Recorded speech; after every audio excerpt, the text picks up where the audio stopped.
La timidité, vraiment, c'est à la naissance. C'est quelque chose qui est naturel. 1 personne sur 5.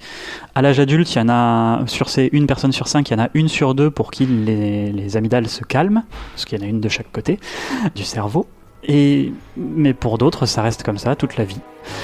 Le travail, c'est la faire se connaître pour qu'elle sache ce qui est OK pour elle, ce dont elle a vraiment envie. Parce que généralement, les timides font tellement en fonction des autres que quand on leur pose la question, mais qui êtes-vous au final? Et qu'est-ce que vous voulez vraiment? La réponse est souvent je sais pas.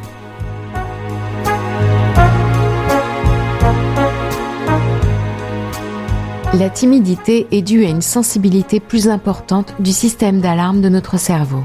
Elle génère des états émotionnels caractérisés par une crainte, un manque d'assurance ou un sentiment d'insécurité qui pousse les individus à se tenir en retrait, à éviter de prendre la parole ou d'exprimer leur opinion.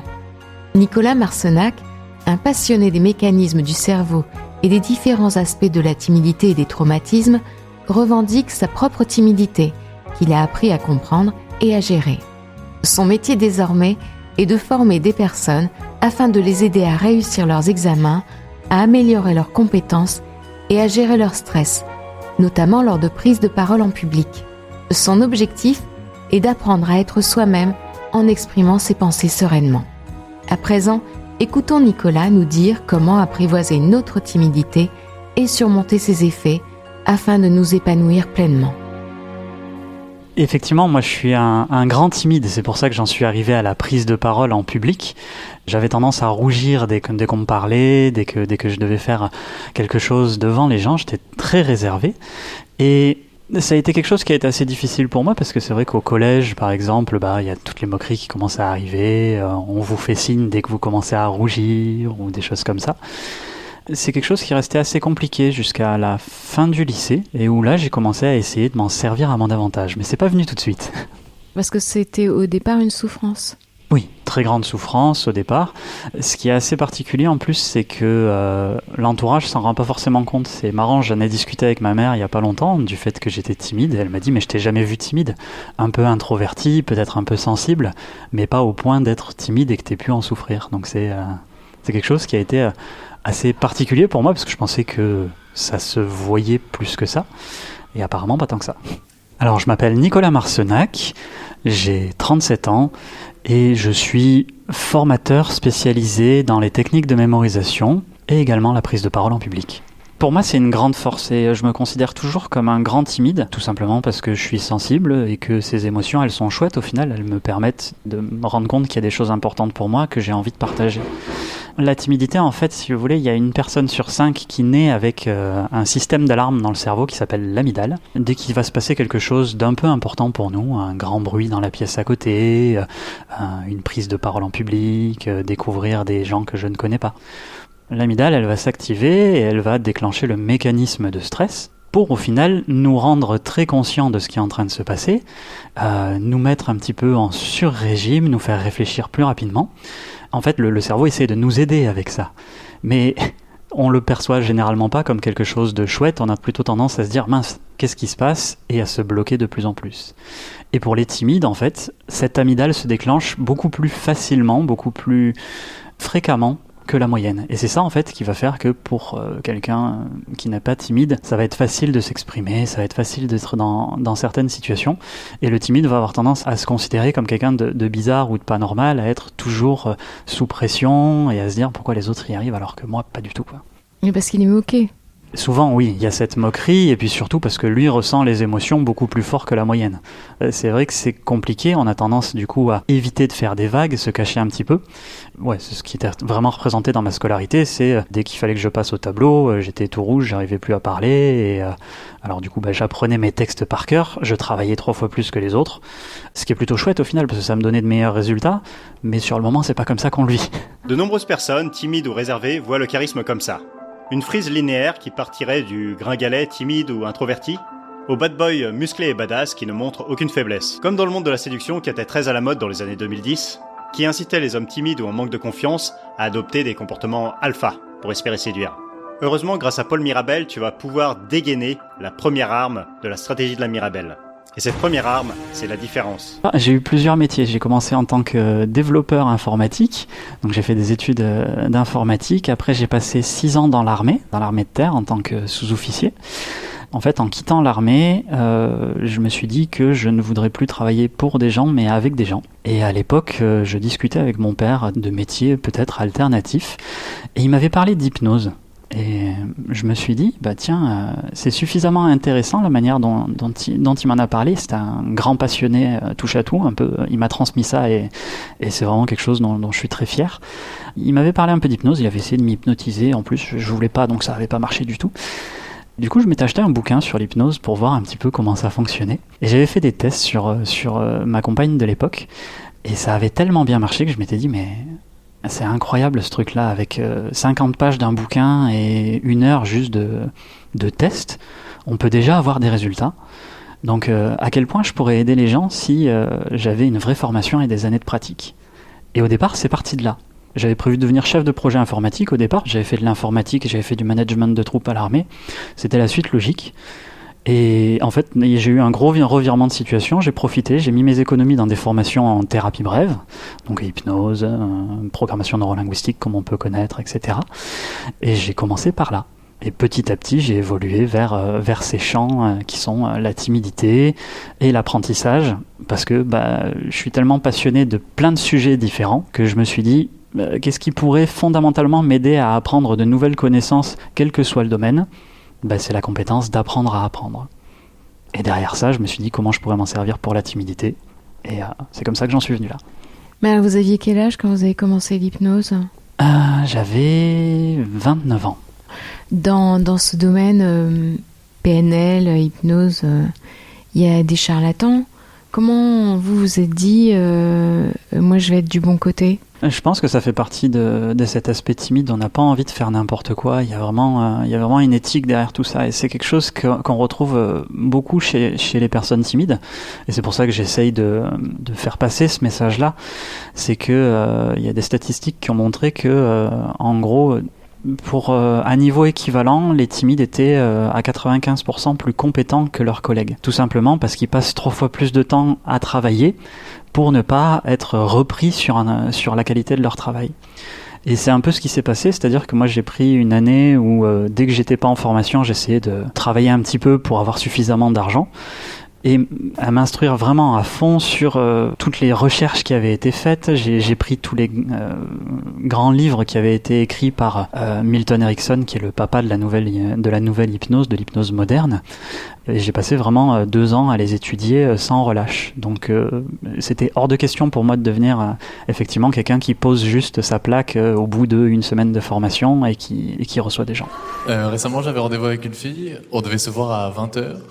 Moi, j'étais stressé, donc je suis arrivé un petit peu en avance, vers 14h30. Un timide, quand il a un rendez-vous, il arrive à l'heure, en avance ou en retard ? C'est intéressant comme question. Pour ma part, j'ai toujours été très en avance, et ce que je retrouve beaucoup, parce que on a tendance à être un peu anxieux dans la timidité. L'anxiété, c'est et si. Donc peut-être qu'il y a des timides qui fonctionnent pas du tout comme ça, mais ceux que j'ai croisés généralement c'était plutôt ça. Je préfère être en avance et patienter, même si dans ma tête ça va être un petit peu un cauchemar parce que je vais avoir le temps de m'imaginer plein de choses qui pourraient mal se passer, je vais me faire toutes les situations possibles de comment pourrait se passer un entretien par exemple ou une rencontre, mais je m'en voudrais de décevoir en arrivant en retard. Un timide, il réfléchit trop en fait. C'est ça. Comme je vous ai dit, il y a ce stress qui va monter assez facilement.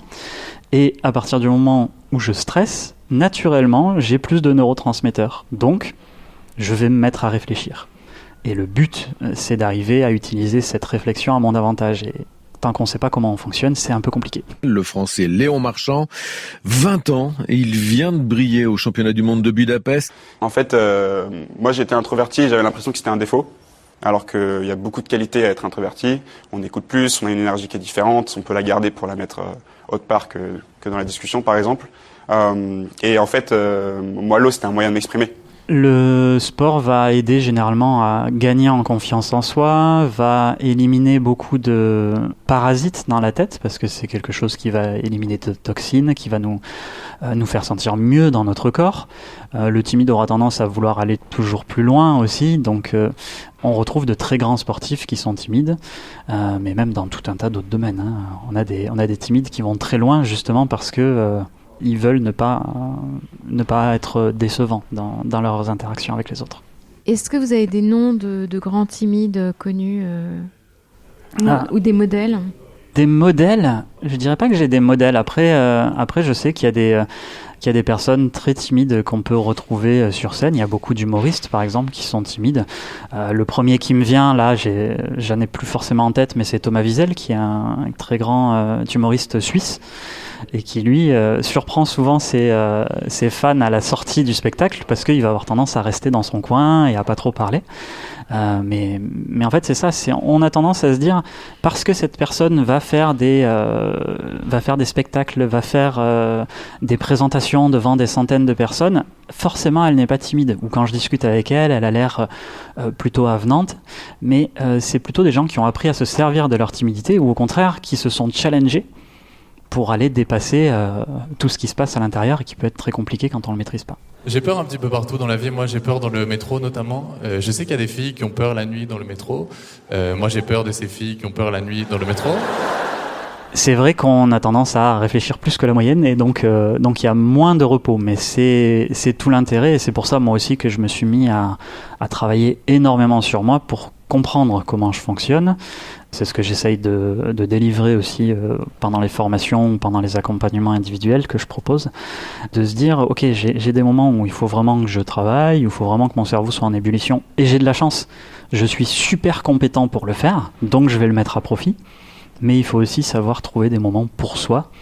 Et la connaissance de soi, à mon sens, est ce qui va être le plus grand moteur de l'excellence. Vous avez déjà vécu en couple ? Jamais, non. Et n'aimeriez pas tomber amoureux ?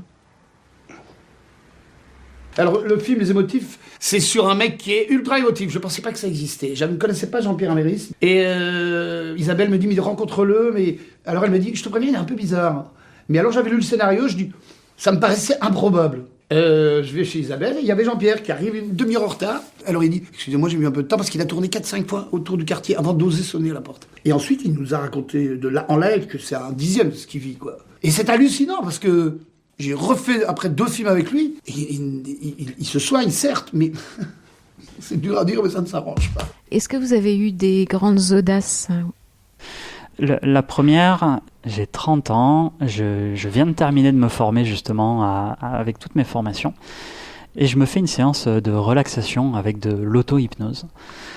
Dans ma tête, germe une idée. Tiens, pourquoi tu ferais pas une conférence sur l'amour dans le quotidien auprès d'un public restreint, à savoir mes amis les plus proches. Et là, dans ma tête, tout de suite en auto-hypnose, j'ai quelque chose qui vient, c'est... marque que tu l'as fait pour demain soir, comme ça t'as pas le temps de te préparer. Donc j'avais strictement pas le temps de préparer une conférence comme ça. Je ne connaissais pas mes outils. J'ai fait cette conférence, c'était assez drôle, elle est encore disponible de temps en temps, je la partage à certaines personnes pour montrer que on peut partir de pas grand chose et en finir, comme on s'est rencontrés nous il y a une semaine, à faire des partages sur la semaine du cerveau devant une 60aine de personnes et à s'amuser sur scène. Et à partir de là, une fois que je l'ai fait, j'étais tellement content que je me suis dit, si ça plaît pas, tant pis. Ça a été vraiment le premier gros déclic pour moi, pour me dire, écoute, tu partiras jamais de quelque chose d'excellent, en fait, si t'essayes pas. Et c'est ce qui m'a permis après d'avancer beaucoup plus dans ce métier-là et d'oser de plus en plus. La deuxième, ça a été d'aller, pour ceux qui connaissent le Gazette Café à Montpellier, qui est un lieu dans lequel il y a régulièrement des conférences animées. Et c'était quelques semaines après justement ce partage-là. Et je leur ai dit, écoutez, je sais que vous faites des conférences, si ça vous intéresse, je peux faire une conférence sur l'hypnose. J'y suis allé un peu au culot. Et je m'attendais pas du coup à avoir beaucoup de monde, parce qu'ils l'avaient publié juste sur leur mur de façade et dans leur journal. Et je me suis retrouvé que 30 minutes avant la conférence, il n'y avait personne. Et au moment de monter sur scène, la salle était comble, il n'y avait pas assez de chaises. et je me suis retrouvé genre devant 70 personnes à animer une conférence sur l'hypnose. J'avais jamais fait ça. Je me suis régalé. À partir de là, ouais, je me suis senti pas légitime, mais je me suis dit, en fait, tu peux faire plein de choses, amuse-toi. Essaye et amuse-toi. Mais ça, c'est le plaisir de la scène. Je sais pas s'il y a que la scène, mais oui, c'est quelque chose qui en fait partie, mais pour un timide, être sur scène, enfin, moi, même être devant un jury à l'époque de 2 personnes pour présenter un projet, c'était très compliqué. Donc là, me retrouver face à 70 personnes, tremblotant quand même, parce que le stress fait trembler, à accélérer un peu dans la voix aussi, ou à perdre mes mots de temps en temps, je sais pas, ça a été quelque chose qui a vraiment changé ma vie à ce moment-là. Je suis stressé, donc je vais à la pharmacie en bas de chez moi, et elle le voit sur ma tête. Elle me demande pas d'ordonnance, quoi. Elle se dit, je vous crois sur parole, monsieur.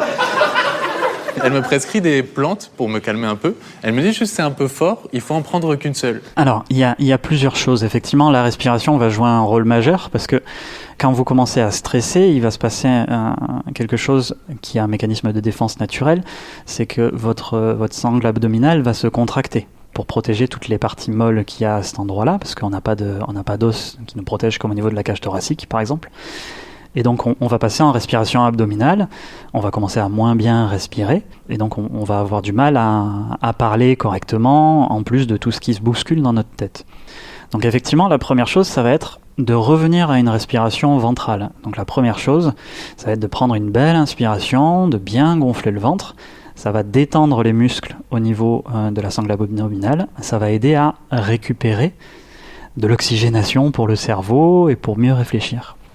Il y a une deuxième chose qui est toute bête et complètement contre-intuitive, c'est que quand on a cette montée de stress, au final, le cerveau, ce qu'il veut, c'est nous aider, c'est nous faire réussir l'épreuve qu'il a détectée pour nous.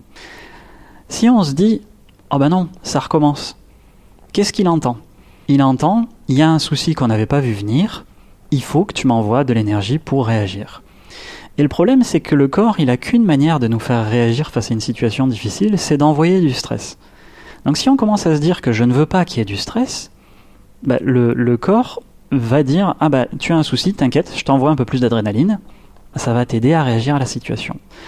Donc en essayant de contrer cet effet-là, on va au contraire augmenter le stress, on va commencer à réfléchir beaucoup trop vite, parce qu'on aura trop de neurotransmetteurs, et donc à ce moment-là, on n'arrivera plus à trier nos idées. La première chose contre-intuitive qu'on peut faire, et je sais qu'elle n'est pas agréable, qu'elle plaît pas en général, cette phrase-là, mais c'est juste de se dire, bah, j'ai de l'énergie pour faire face à la situation, mon corps vient de m'envoyer de l'énergie, je le sens parce que mon cœur bat plus vite, parce que je commence à rougir, etc. Merci, on va faire avec. Et juste cette phrase-là, elle va pas vous faire redescendre votre stress, parce que ce serait contre-productif, mais elle va éviter un emballement du système et que le corps vous envoie ad vitam aeternam de l'adrénaline, qui va finir par nous pétrifier complètement. Donc ça, c'est les 2 premières choses les plus importantes à mon avis. Est-ce que la solution, c'est pas d'avoir confiance en soi ? Alors, si, bien sûr. Mais la confiance, c'est un mot qui est intéressant parce que on ne fait pas confiance à n'importe qui. La confiance, elle passe par la connaissance. Je vais avoir confiance en quelqu'un parce que je le connais, parce que je connais ses valeurs, parce que je sais que je peux me reposer sur lui en cas de besoin, etc. Ça veut dire qu'il partage mes valeurs et c'est la même chose avec moi. Plus je vais me connaître, plus je vais savoir comment je réagis dans différentes situations, qu'est-ce qui est important pour moi, qu'est-ce qui me plaît, plus j'aurai confiance en moi. Parce que je saurai les moments où je me sens légitime, les moments dans lesquels il faudrait que je travaille un petit peu plus, les choses qui vont contre mes valeurs, et j'aurai plus facilement tendance à me respecter, à dire non quand ça ne me plaît pas, et à accepter de dire là je suis mal à l'aise ou je stresse un petit peu, donc donnez-moi juste un instant, je prends une belle respiration et j'arrive. Mmh. Oui, c'est facile à dire, mais pas facile à faire. C'est très facile à dire et beaucoup moins facile à faire, effectivement, mais ça passe toujours par un petit travail. Et le but, c'est pas... j'ai vu beaucoup de... ce qu'on va dire, on va appeler ça des thérapies, j'aime pas trop ça. Des thérapies pour terrasser sa timidité, vaincre sa timidité. moi, je préfère rester timide, en fait. Enfin, je suis très bien avec ma timidité. Ça m'apporte de la sensibilité. Ça veut dire qu'on parle avec ses émotions. J'aurais plutôt tendance à dire, ok, on va y aller pas à pas. Et petit à petit, on va débloquer des nouveaux niveaux de confiance en soi. Se mettre au rupteur, comme on peut voir avec des coachings où la personne, on la met face à des foules et puis on lui demande d'aller parler à tout le monde, etc. C'est très très rare que ça fonctionne et c'est hyper violent. Il vaut mieux se dire, je sais pas dire non dans ma vie au quotidien et du coup, les gens ont tendance à m'en demander trop et en plus, ils m'engueulent quand une fois de temps en temps, je dis que je peux pas. J'aurais plutôt tendance à ces gens-là à leur dire, ok, si c'est difficile de dire non, on va commencer par un niveau un peu facile, même si c'est inconfortable. Par exemple, vous allez voir votre boulanger ou votre boulangère et vous lui demandez une baguette. Et une fois qu'elle vous sert la baguette, vous dites plutôt celle-là, s'il vous plaît. Vous avez dit non. Ça a l'air facile comme ça, et pour certaines personnes, c'est déjà un grand pas, mais ça permet de commencer à s'adapter, à sortir de cette zone de confort et à apprendre à dire non. Je préfère largement donner des petits défis sur lesquels on est sûr de réussir, même s'ils sont un petit peu stressants, plutôt que d'essayer un changement radical.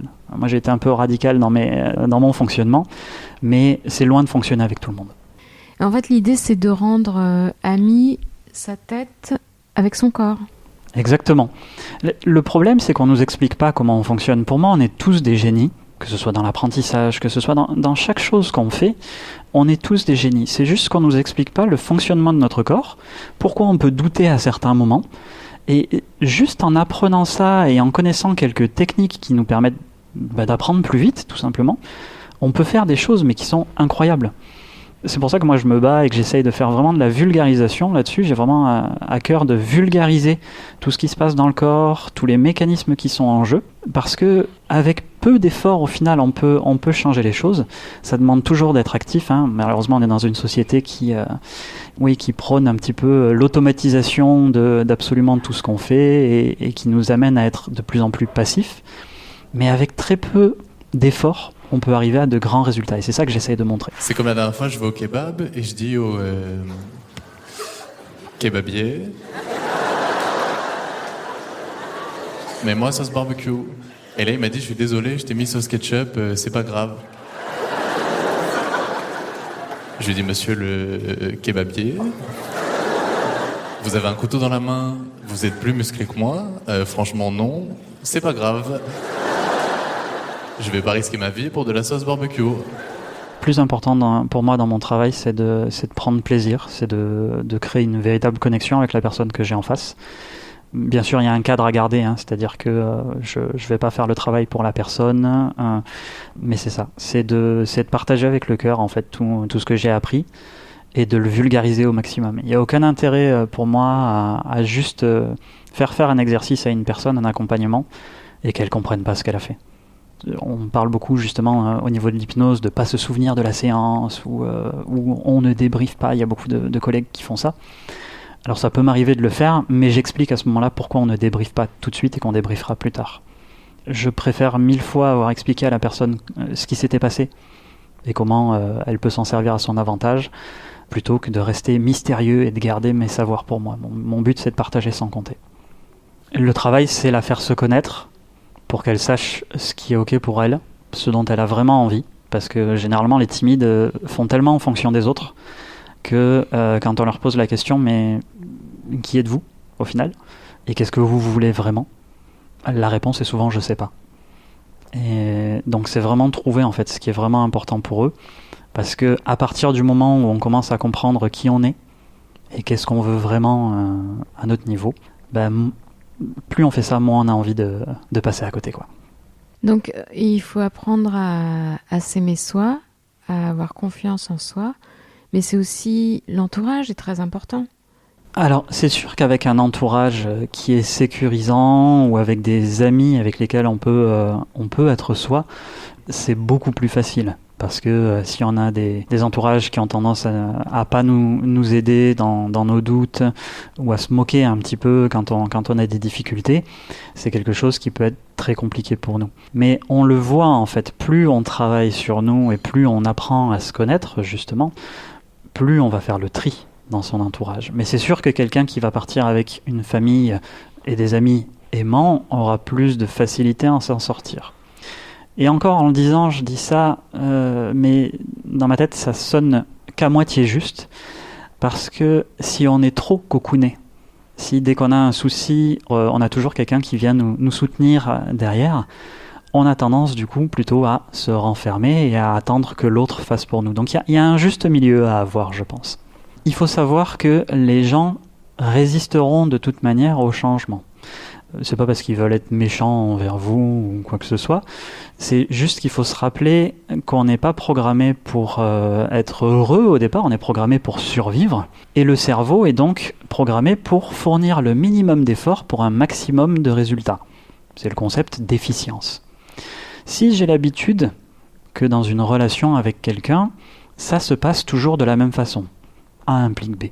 Au moment où la personne va changer, je vais me retrouver face à quelque chose de nouveau, c'est-à-dire que mon ancien comportement ne fonctionne plus, et ce qui nécessiterait que moi je me réorganise dans ma pensée, dans mes manières de faire, pour que la relation continue de fonctionner avec ces nouveaux paramètres.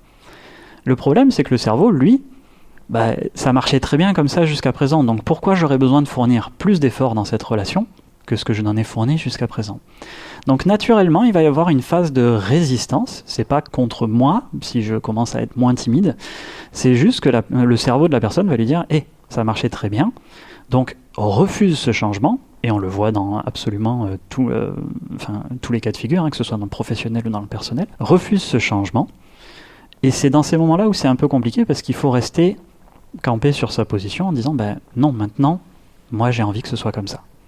Et après cette phase de réorganisation, si on voit qu'en face, on a un mur, on est obligé de réadapter son comportement et à ce moment-là, ça va changer. Mais ça passe toujours par une phase de friction, on va dire. Sur scène, quand j'ai commencé, quand on se connaissait, j'étais encore en cours de théâtre, je crois.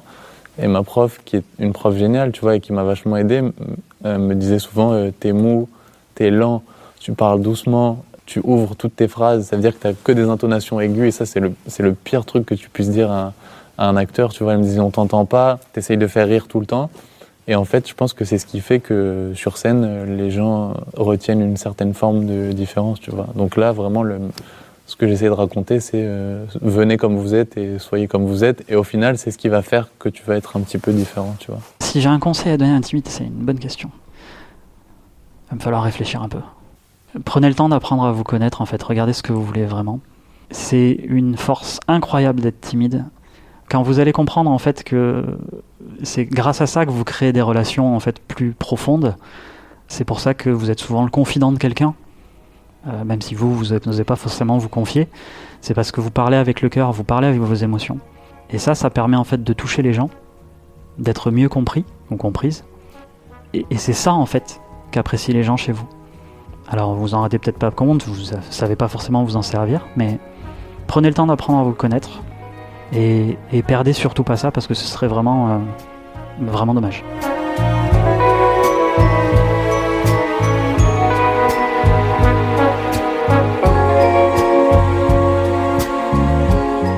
C'était Ma vie en rose.